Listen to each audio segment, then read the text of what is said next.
Chapter 35. Respectable Huck Joins the Gang. The reader may rest satisfied that Tom's and Huck's windfall made a mighty stir in the poor little village of St. Petersburg. So vast a sum, all in actual cash, seemed next to incredible.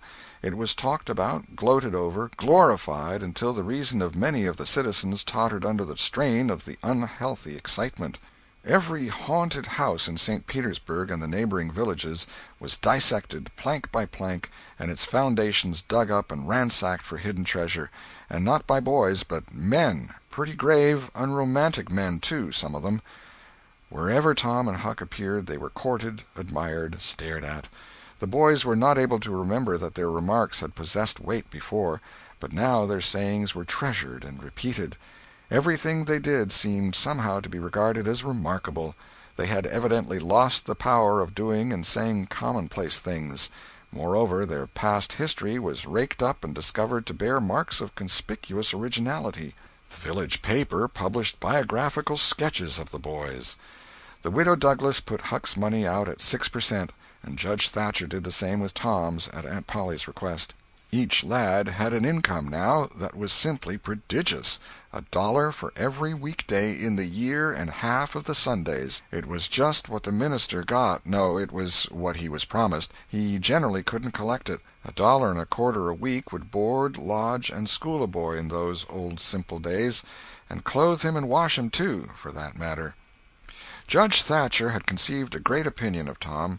He said that no commonplace boy would ever have got his daughter out of the cave. When Becky told her father, in strict confidence, how Tom had taken her whipping at school, the judge was visibly moved.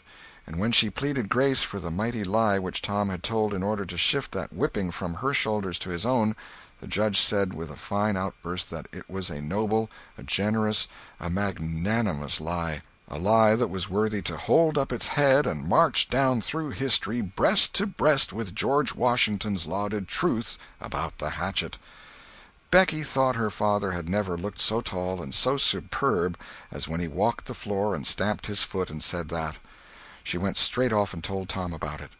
Judge Thatcher hoped to see Tom a great lawyer or a great soldier some day. He said he meant to look to it that Tom should be admitted to the National Military Academy and afterward trained in the best law school in the country, in order that he might be ready for either career or both. Huck Finn's wealth and the fact that he was now under the Widow Douglas's protection introduced him into society. No, dragged him into it, hurled him into it, and his sufferings were almost more than he could bear. The widow's servants kept him clean and neat, combed and brushed, and they bedded him nightly in unsympathetic sheets that had not one little spot or stain which he could press to his heart and know for a friend. He had to eat with knife and fork, and had to use napkin, cup, and plate.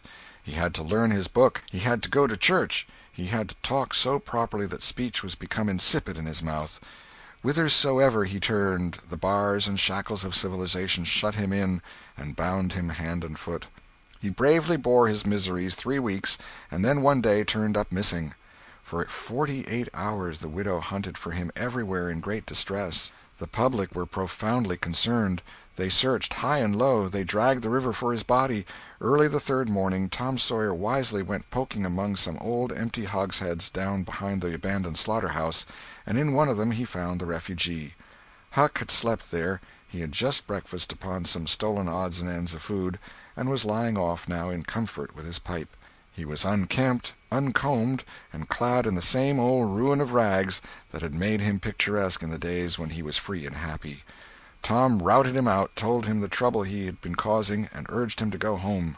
Huck's face lost its tranquil content and took a melancholy cast. He said, "Don't talk about it, Tom. I've tried it, and it don't work. It don't work, Tom. It ain't for me. I ain't used to it. The widder's good to me and friendly, but I can't stand them ways. She makes me get up just at the same time every morning. She makes me wash. They comb me all to thunder. She won't let me sleep in the woodshed. I got to wear them blamed clothes that just smothers me, Tom. They don't seem to let any air get through 'em somehow, and they're so rotten nice that I can't set down, nor lay down, nor roll around anywheres. I ain't slid on a cellar door for, well, it 'pears to be years. I got to go to church and sweat and sweat. I hate them ornery sermons. I can't catch a fly in there. I can't chaw. I got to wear shoes all Sunday. The widder eats by a bell. She goes to bed by a bell. She gets up by a bell. Everything's so awful regular a body can't stand it. Well, everybody does that, Huck. Tom, it don't make no difference. I ain't everybody, and I can't stand it. It's awful to be tied up so, and grub comes too easy. I don't take no interest in victuals that way. I got to ask to go a-fishing. I got to ask to go in a-swimming. Derned if I hain't got to ask to do everything. Well, I'd got to talk so nice it wasn't no comfort. I'd got to go up in the attic and rip out a while every day to get a taste in my mouth, or I'd have died, Tom.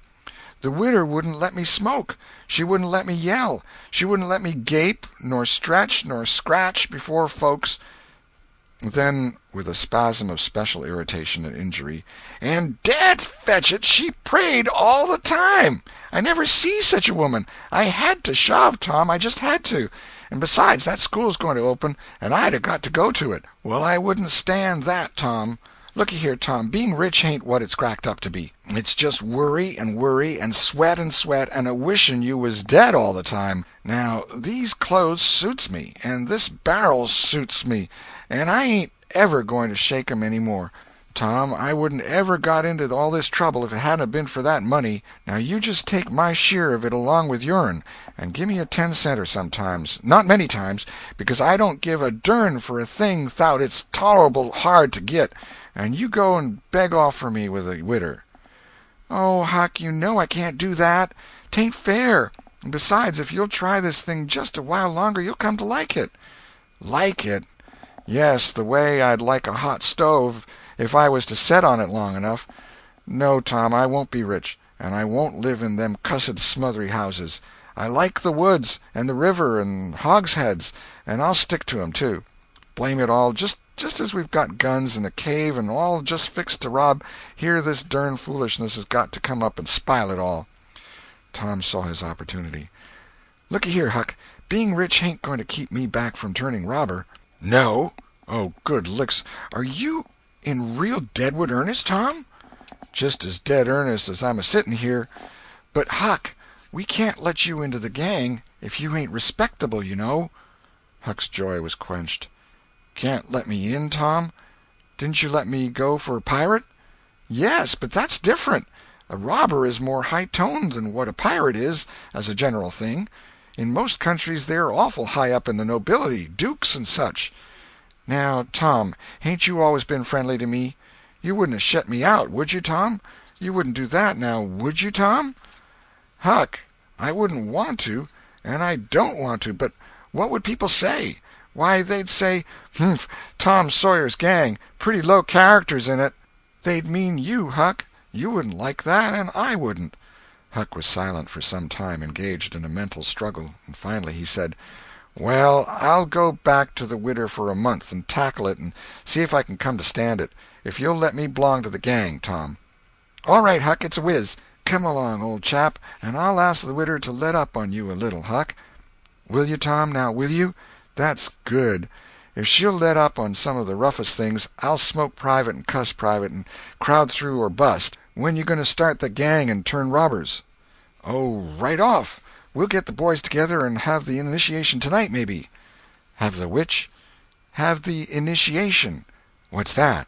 "It's to swear to stand by one another and never tell the gang's secrets, even if you're chopped all to flinders, and kill anybody and all his family that hurts one of the gang." "That's gay. That's mighty gay, Tom, I tell you." "Well, I bet it is. And all that swearing's got to be done at midnight in the lonesomest, awfulest place you can find. A haunted house is the best, and they're all ripped up now." "Well, midnight's good, anyway, Tom." "Yes, so it is. And you've got to swear on a coffin and sign it with blood." "Now that's something like. Why, it's a million times bullier than pirating. I'll stick to the widder till I rot, Tom, and if I get to be regular ripper of a robber, and everybody talking about it, I reckon she'll be proud she snaked me in out of the wet. Conclusion. So endeth this chronicle. It being strictly a history of a boy, it must stop here. The story could not go much further without becoming the history of a man. When one writes a novel about grown people, he knows exactly where to stop, that is, with a marriage, but when he writes of juveniles he must stop where he best can. Most of the characters that perform in this book still live, and are prosperous and happy. Some day it may seem worth while to take up the story of the younger ones again, and see what sort of men and women they turned out to be. Therefore it will be wisest not to reveal any of that part of their lives at present. The End. This is the end of The Adventures of Tom Sawyer by Mark Twain.